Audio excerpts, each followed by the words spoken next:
Hello and welcome to another Kangaroo English Daily Digest podcast. My name is Christian and today is Wednesday. Definitely the best day of the week. In the previous Daily Digest, I talked about pronunciation and how in English, consonants are king. Consonants are the most important thing. And vowels, well, as long as your vowels are consistent, the quality of the vowels is not too important. But I wanted to talk more about pronunciation today because a lot of students and even teachers, they are learning pronunciation or teaching pronunciation in the wrong way. Now, a lot of people, one of their objectives when they're learning a language is to have obviously good pronunciation. And a lot of people try to get perfect pronunciation by looking at sounds in isolation. So by looking, having a list of all of the phonemes of a language. So a list of all the different sounds. In English, there's about 44 different sounds.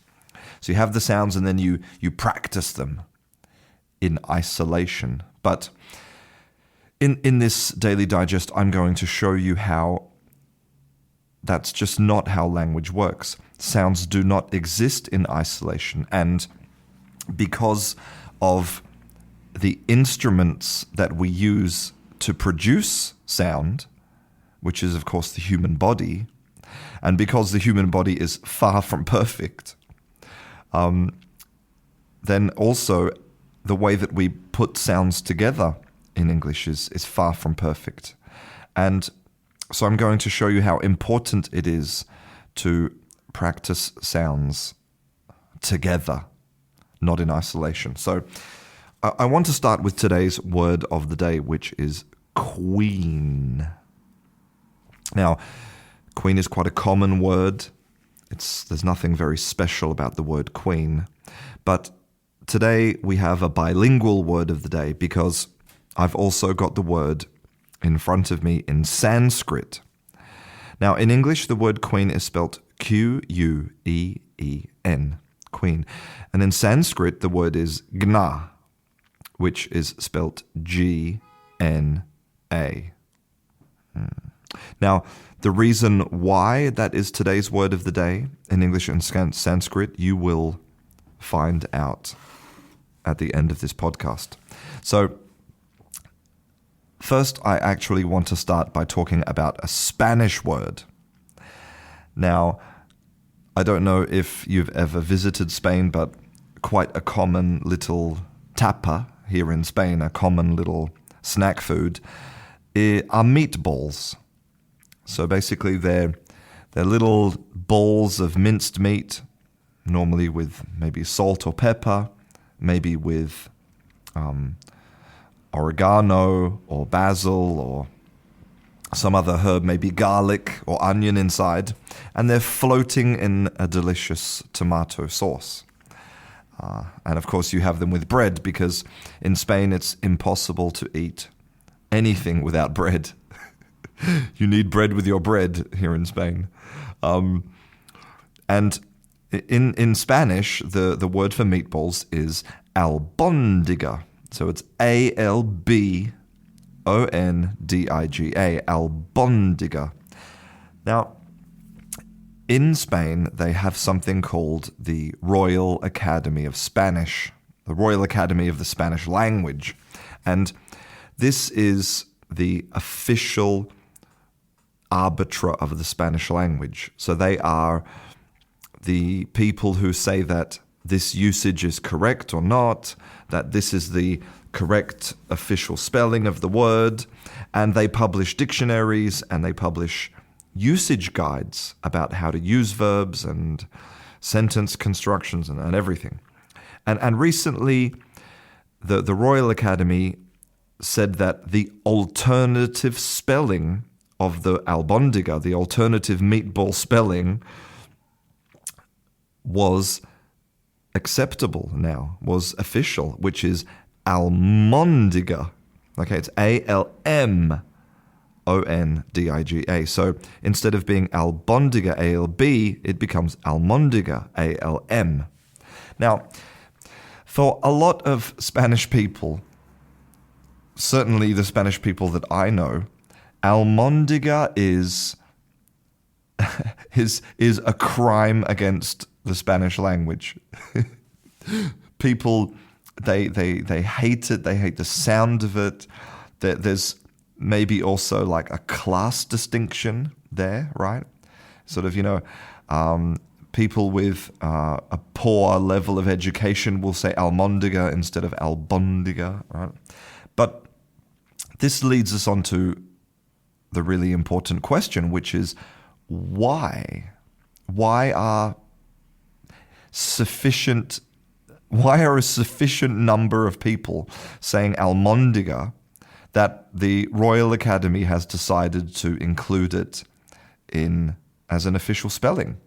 Because they wouldn't do that unless there was enough people in the real world actually using it. And let's look at the mouth position. So let's start at the beginning. Alb. So let's just make that B sound. B. And just take a moment to notice where your lips and your tongue and just notice your mouth position for a B. B. So we have our voice activated. Our voice is activated, and we have our lips together. B. And then we kind of explode with this sound. B. And now let's look at the letter M. So we have our voice activated, and we have our lips together. So it's basically exactly the same. The only difference is that the B, we have that little explosion of air. B, but it's exactly the same mouth position. So it's no accident. Almondiga is no accident. It's an example of something called assimilation, which is where when we put certain sounds together, it's easier to substitute or eliminate some sounds to make our speech flow more naturally. So, for example, in the word albondiga, what people are doing is they are they're eliminating that explosion of air because it takes a lot of extra effort. It creates a pause, albondiga, and they're replacing it with just nothing. So they're saying almondiga, which is much easier on your human instruments. It's much easier for a human being to move their mouth without having that explosion of air. And Spanish is not the only language to experience these phenomenon. This is true of all languages in the world because, again, all sounds in language are produced by our human instruments, which are definitely not perfect. So in French, for example, there is a 3-word phrase which is coup de fil.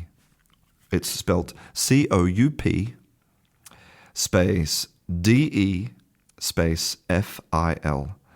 Now, I haven't studied French since high school, so maybe my pronunciation in general is not great here, but I believe that it's coup de fil. Coup de fil. Now, again, what happens because of that extra effort required to turn on the voice to make the D? When we make the D, we have to activate our voice. Because of that effort, when a lot of French people are saying this phrase, they will say coup de fil, not coup de fil, coup de fil. So again, it's a question of efficiency and less effort. It's just less physical effort to say t than d. And now let's look at Polish. And in Polish, the word for face is spelt T-W-A-R-Z. And the correct pronunciation should be tvars. So the W letter represents a voiced sound, v, v, like the sound of a, like the sound that I make when I'm playing Lego with my son and I'm pretending to be a car, v, right? So it should be tvars. But again, it's really difficult to activate that voice quickly after you've just finished saying t, which is unvoiced. So if you listen to, Polish people when they're speaking normally, they'll say tvars, tvars. So the v becomes f. They don't activate the voice when, if you looked at the correct sounds in isolation, it wouldn't be a f, it would be a v. So now let's move to English and let's look at some examples from English. So a lot of students, when they're practicing their vowels, they will practice using minimal pairs. So a famous minimal pair is ship and sheep. So in the first one, you have a short vowel, I, ship. And in the second one, you have a long vowel, E, sheep. And short and long vowels are a really important part of correct English pronunciation. So it's a great thing to practice, ship and sheep. But here's the problem. Again, when we introduce certain other sounds, when we start putting sounds together, they affect each other.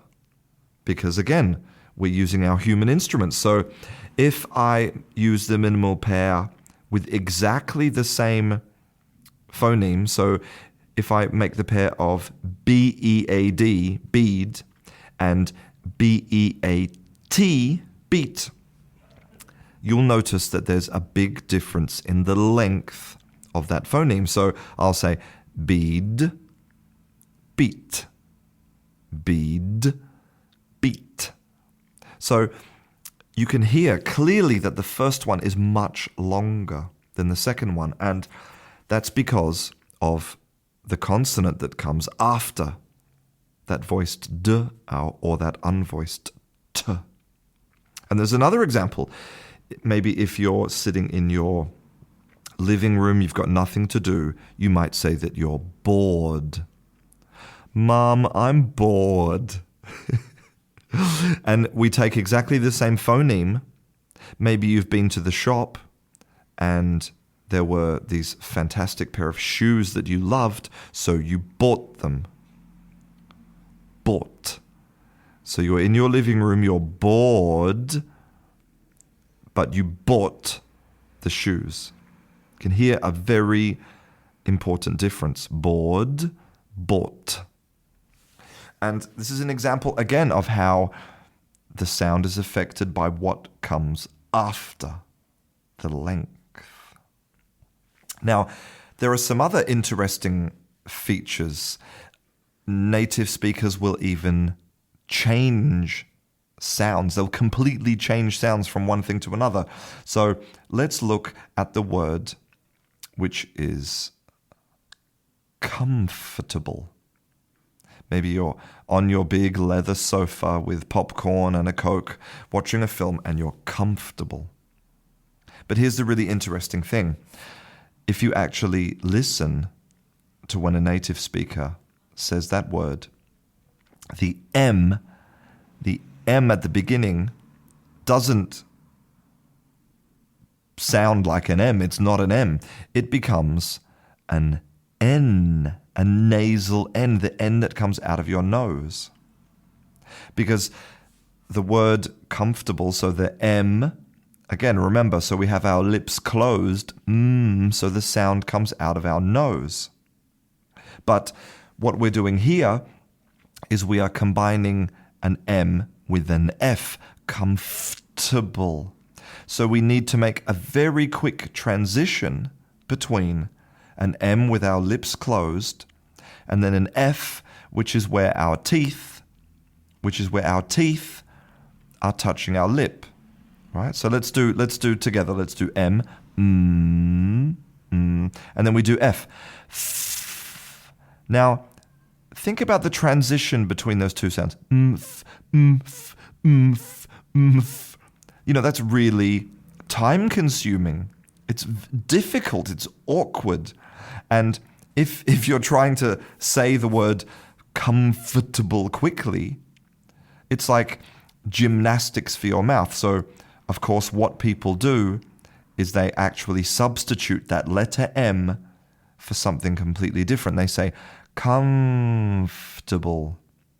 So the lips do not come together to make a true M.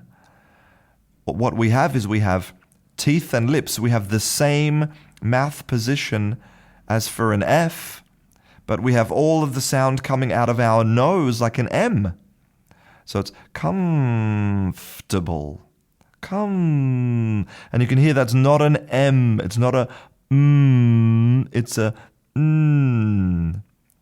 So it's more like an N, actually. It's more like an N. It's comfortable. And you can see the same thing again in the word input. Input. This is the opposite. Now, it's spelled I-N-P-U-T. N. But again, to transition from N, where your tongue is curled up and touching the roof of your mouth, to transition from N to P, to our P, to make input, that's, again, it's like gymnastics for your mouth. So we substitute. We actually change the N, the N, for an And so if you listen to native speakers, they say input, as if the word was spelt I-M-P-U-T, input. And again, this is not because of some random event. This is because our physical instruments are not perfect. And that's why it's really important to practice sounds together, to notice how native speakers will keep certain sounds that are important, but will let other unimportant sounds blend together. So it's a little bit of a case of allowing your instruments, allowing your human instruments to do some of the work that they naturally want to do. And that's why practicing in isolation should be part of your pronunciation practice, but only part, and the majority of your pronunciation practice needs to be words together. And that actually brings us to our word of the day. Back to our word of the day, which was queen. And remember, I said that it was queen in English and gna in Sanskrit. And with all of the things that you've learnt in this podcast, you can probably see how queen became gna. G. Just get a feel for how close those two sounds are together in the mouth. Queen, gna. Really close. And it shows how language and sound can tell us not just about the history of one language, but about the history of all languages.